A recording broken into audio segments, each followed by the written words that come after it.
So hello everyone, স্বাগত সবাইকে edu hub Bangla official YouTube চ্যানেলে। তো আরও একটা নতুন ভ্যাকেন্সি নিয়ে কিন্তু অলরেডি চলে এসেছি। দেখো তোমরা দেখতে পাচ্ছ যে সেন্ট্রাল লেদার রিসার্চ ইনস্টিটিউট, যেটা কিনা সেন্ট্রাল গভর্নমেন্ট চাকরি, তার তরফ থেকে কিন্তু একটা ভ্যাকেন্সি নোটিফিকেশন এসে গেছে। তো তাদের যদি তুমি অফিসিয়াল পোর্টালে দেখো, সেখানে কিন্তু তুমি দেখতে পারবে যে কারেন্ট ওপেনিং বলে লেখা আছে। কী কী লেখা আছে দেখো।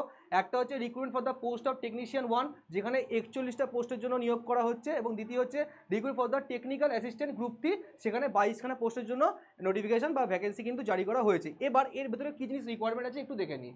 তো সবার আগে দেখো, যেটা তোমার এই যে পোস্টার জন্য রিকোয়ারমেন্ট আছে, যে এর যে লাস্ট ডেট সেটা কবে হচ্ছে, 31 তারিখ থেকে চালু হয়ে গেছে, এবং এর যে লাস্ট ডেট সেটা হচ্ছে 1/3/2025। তো যারা এখনো ফর্ম ফিল আপ করোনি তাদেরকে একটাই অনুরোধ করবো যে ফর্ম ফিল আপ করে নাও। তো দেখো এর ক্ষেত্রে তোমার যদি পে স্কেলের ক্ষেত্রে দেখো, পে স্কেল এখানে কত রয়েছে, 70,290 টাকা। কিন্তু এইটা হচ্ছে 7th পে কমিশন অনুযায়ী, বাট 8th পে কমিশন আসার পর কিন্তু এই যে স্যালারিটা আরও ইনক্রিমেন্ট হয়ে যাবে।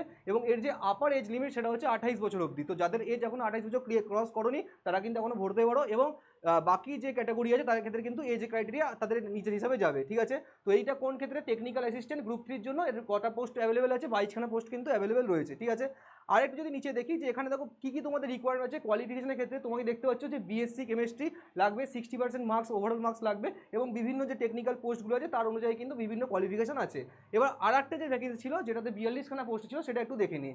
তোর যে ফর্ম ফিল আপ সেটা কবে থেকে চালু হচ্ছে, 17/1/2025 থেকে কিন্তু অলরেডি চালু হয়ে গেছে, জানুয়ারি মাস থেকে, এবং এটা চলবে যে 16/2/2025 অবধি। তো এখন কিন্তু আর বেশি টাইম কিন্তু বাকি নেই, ঠিক আছে।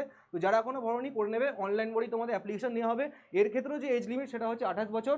তোমার যে টাকাটা সেটা হচ্ছে 38,483 রুপিস। তো এইটাও কিন্তু 7th পে কমিশন অনুযায়ী, তো যেই 8th পে কমিশন হয়ে যাবে তারপর কিন্তু এই প্রাইসটাও কিন্তু বা এই যে স্যালারিটাও কিন্তু ইনক্রিমেন্ট হয়ে যাবে।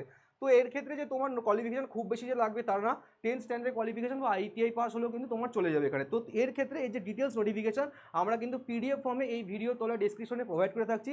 তো একবার বাড়িতে নিশ্চয়ই পড়ে দেখবে, আর পড়ে দেখার পর আমাদের এডু হাব বাংলা চ্যানেলকে সাবস্ক্রাইব করবে, শেয়ার করবে, সাপোর্ট করবে। Thank you so much.